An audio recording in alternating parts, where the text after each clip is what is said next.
Hello बच्चों, कैसे हैं आप? उम्मीद करती हूँ आप बढ़िया और एकदम मज़े में होंगे। बच्चों, आज हम पढ़ेंगे विशेषण यानी एडजेक्टिव। आइए चित्रों के माध्यम से विशेषण को समझने का प्रयास करते हैं। पहले चित्र में रेखा के बाल लंबे हैं, लंबे शब्द। दूसरे चित्र में टोकरी में 7 सेब हैं। कितने? 7। और तीसरे चित्र में क्या कहा गया है? श्री कृष्ण बहुत दयालु थे। दयालु शब्द। तो बच्चों, इन वाक्यों में आए शब्द लंबे, 5 तथा दयालु किसी ना किसी की विशेषता बता रहे हैं। लंबे बाल की, 7 सेबों की तथा दयालु श्री कृष्ण की विशेषता बता रहे हैं। तो विशेषता बतलाने वाले ये शब्द विशेषण कहलाते हैं। अर्थात संज्ञा या सर्वनाम की विशेषता बताने वाले शब्दों को विशेषण कहते हैं। क्या कहते हैं? विशेषण कहते हैं। जिन शब्दों की विशेषता बताई जाती है उन्हें विशेष्य कहते हैं। जैसे 3 एक विशेषण है, कर्मचारी विशेष्य, मीठा विशेषण, आम विशेष्य, सुंदर विशेषण है और विशेष्य क्या है? खिलौना। ठंडा एक विशेषण शब्द और उसका विशेष्य दूध। विशेषण शब्द है मोटा, विशेष्य लड़का। गहरी एक विशेषण शब्द है और विशेष्य नदी। आइए विशेषण के भेद जान लेते हैं। Kinds of adjective. बच्चों, विशेषण के 4 भेद होते हैं। पहला गुणवाचक विशेषण, दूसरा परिमाणवाचक विशेषण, तीसरा संख्यावाचक विशेषण और चौथा है सार्वनामिक या संकेतवाचक विशेषण। एक एक करके विशेषण के भेदों को समझते हैं। पहला है गुणवाचक विशेषण। बच्चों, जो विशेषण शब्द किसी संज्ञा या सर्वनाम शब्द के रूप, रंग, आकार, गुण दोष, दशा, स्वभाव आदि से संबंधित विशेषता का बोध कराते हैं उन्हें गुणवाचक विशेषण कहते हैं। जैसा चित्रों के माध्यम से बताया गया। चलिए इन्हें समझते हैं। दादाजी बीमार हैं। अगले चित्र में सेब बहुत मीठा है।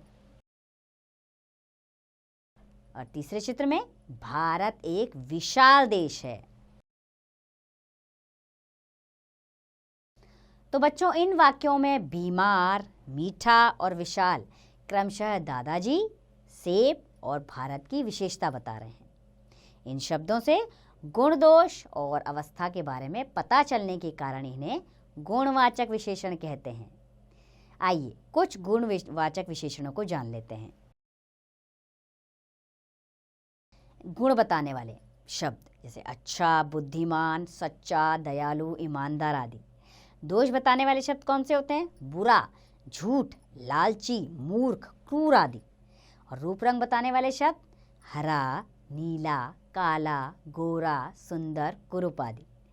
आकार बताने वाले शब्द मोटा, छोटा, लंबा, लंबा, गहरा, गोल, बड़ा आदि। स्वभाव बताने वाले शब्द हंसमुख, शांत, क्रोधित आदि। और समय बताने वाले शब्द प्राचीन, नया, मासिक, दैनिक, साप्ताहिक आदि। दूसरा है अब परिमाणवाचक विशेषण। अर्थात जिन विशेषण शब्दों से किसी वस्तु की मात्रा या मापतोल संबंधी विशेषण का पता चलता है उन्हें परिमाणवाचक विशेषण कहते हैं। जैसे चित्रों में बताया गया है। पहले चित्र में 4 किलो चीनी दे दो। इसमें 4 किलो परिमाणवाचक विशेषण है। अगले चित्र में माताजी 2 लीटर तेल ला रही है। तो बच्चों, इस वाक्य में 2 लीटर शब्द परिमाणवाचक विशेषण है। बच्चों, पिछले पृष्ठ पर दिए गए वाक्यों में 4 किलो और 2 लीटर वस्तु का माप तोल बता रहे हैं, इसलिए ये परिमाणवाचक विशेषण है। परिमाणवाचक विशेषण 2 प्रकार के होते हैं। पहला है निश्चित परिमाणवाचक और दूसरा है अनिश्चित परिमाणवाचक। अब निश्चित परिमाणवाचक को समझ लेते हैं।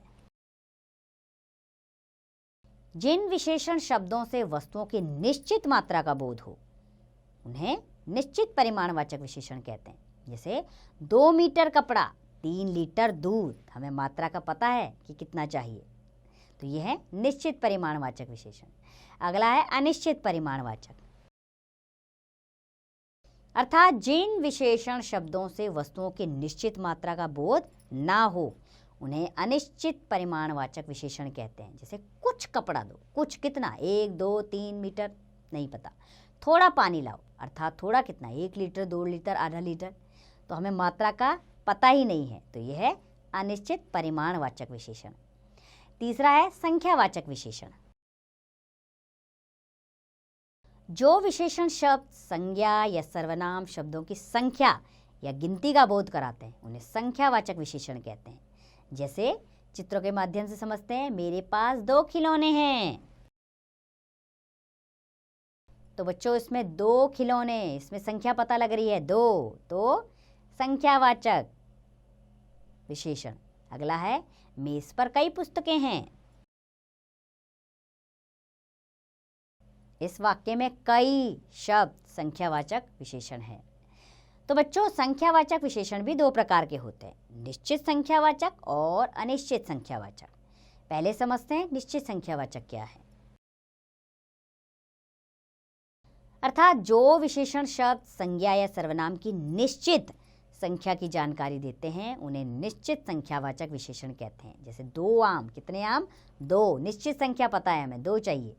3 बच्चे, 10 लोग, 2 दर्जन केले आदि, संख्या का हमें पता लग रहा है, इसीलिए निश्चित संख्यावाचक है। अगला है अनिश्चित संख्यावाचक, अर्थात जो विशेषण शब्द संज्ञा या सर्वनाम की निश्चित संख्या की जानकारी नहीं देते उन्हें अनिश्चित संख्यावाचक विशेषण कहा जाता है। जैसे कम लोग, कितने लोग, 10, 12, 15, संख्या का अंदाजा ही नहीं आ रहा है, तो अनिश्चित संख्यावाचक। ज़्यादा फल, अनेक मेहमान, कई बच्चे, कुछ पैसे, यानी इन वाक्यों में हमें संख्या का अंदाजा नहीं लग पा रहा है, तो ये अनिश्चित संख्यावाचक के उदाहरण हैं। चौथा है सार्वनामिक विशेषण, अर्थात जो सर्वनाम शब्द संज्ञा से पहले आकर उसकी विशेषता बताते हैं उन्हें सार्वनामिक विशेषण कहते हैं। जैसे यह मेरा घर है, इसमें यह सार्वनामिक विशेषण है। कोई दरवाजे पे खड़ा है, कोई संज्ञा दरवाजा शब्द है और उससे पहले आकर संज्ञा की विशेषता बता रहे हैं, तो ये क्या है, सार्वनामिक विशेषण। तो बच्चों ऊपर दिए गए वाक्यों में यह और कोई सर्वनाम शब्द हैं जिनका प्रयोग विशेषण के रूप में किया गया है। आइए विशेषण शब्दों की रचना कैसे हो इसे जान लेते हैं।